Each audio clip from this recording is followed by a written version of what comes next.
Don't make this mistake when buying investment property. What's up YouTube?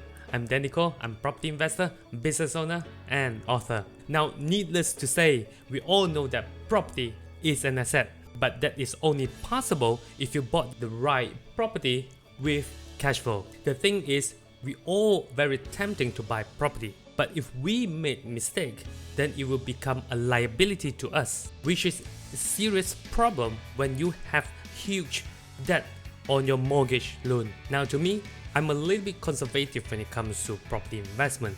I started off with the lowest category property ever, which is the low cost, because I know that even if I made any mistake, it just costs a very minimal impact to my financials. Stay until the end as I will share with you all the common mistakes made by property investors, including myself throughout the years. Mistake number 1. The herd mentality. Now just because everyone is rushing to buy any particular projects doesn't mean the project is a good investment property. Now the other thing, just because the property is good to stay doesn't mean it is good to invest. Rule number 1 when it comes to property investment is never follow anyone to invest in property. Reason is because your financials and their financials is totally different. Now why some people can actually do that is because they have much stronger holding power. Mistake number 2, affordability. Now let's face the fact, okay? Most of us, we need mortgage in order for us to invest in property. Now loan itself is a liability. When you buy property beyond your means, you might have problem in paying the installments over the long run. You cannot afford to have any major changes in your income, and you're technically sacrificing your lifestyle for a property. Why not just buy property within your reach? Property you can actually afford. Like myself, I started off with low cost, and until today, it's no impact to my financials at all, even during the MCO. Mistake number 3. Fear of missing out. Sometimes we call it as FOMO. It's another problem that faced by first-time buyer. You know what? There is always something or property for you to invest. You don't need to rush to buy something. Usually, my way of doing things is that the more people go for one thing, I will walk the other way because I know that place could potentially overpriced. Now, instead of rushing to buy the property, why not to increase your knowledge before you even buy any property? Never invest blindly, and FOMO is the real thing that a lot of people is actually making this mistake. They're buying property without knowing what they are buying. Mistake number 4, not doing any comparison. One of the fundamentals in property investment is to do comparison among similar properties. Now what you should be doing is to list out the pros and cons of the particular property among other similar properties. Things to consider, for example, the absolute price, the price per square foot, the facilities, the location, and the number of units. That is important as well. Mistake number 5, not checking the background of the developer. There are so many developers out there.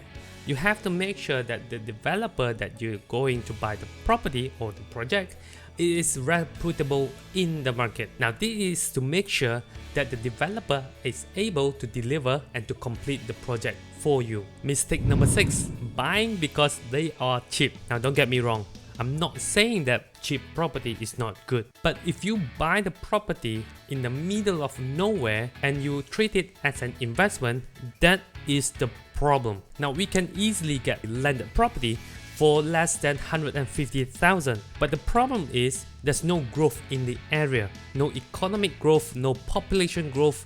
So what is the potential that your property will appreciate in the future?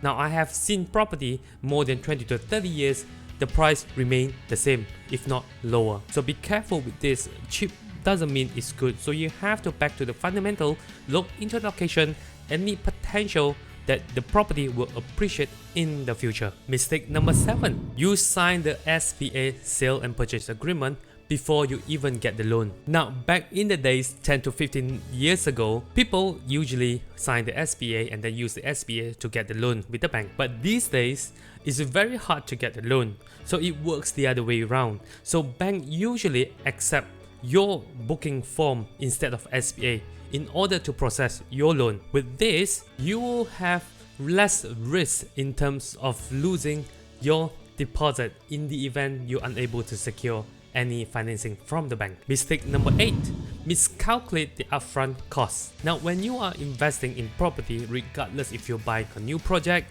or if you're buying sub-sale, there are upfront costs that you need to bear, not to mention those hidden fees. Now, talking about hidden fees, if you want to know how much the cost to buy the property, you can watch my video here. Mistake number 9, didn't check on the rentals. Now, in property investment, it's all about rentals. Now, if you fail to check on the rentals, the likelihood for your investment to fail is very likely. Now, why rentals is important is because property investment is a long-term game. I mentioned it countless times in all my videos. So if you're going to invest in property, if you are very serious in investing in property, then make sure to look into the rentals every single time.